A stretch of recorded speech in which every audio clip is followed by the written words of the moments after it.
পক্ষ থেকে নেকি বানায় দিছি।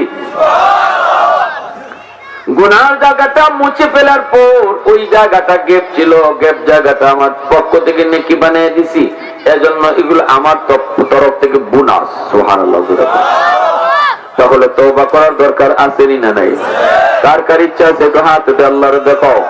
আল্লাহ, আমরা তওবা করলাম, আর জীবনে নামাজ ছাড়বো না, আর জীবনে হারাম কাজে যাইবো না, আর মা বাবার সাথে বেয়াদবি করবো না।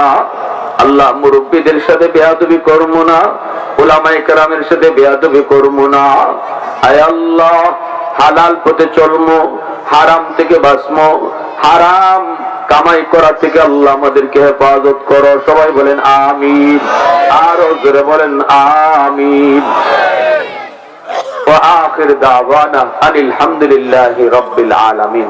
পরিশেষে যুবক, যে যুবকরা এত সুন্দর আয়োজন করলো, আপনাদের এলাকারই কৃতি সন্তান, ধন্য মায়ের ধন্য সন্তান যুবকরা, এরা চাইলে এখানে গানের আয়োজন করতে পারতো, ঠিক না? গানের আয়োজন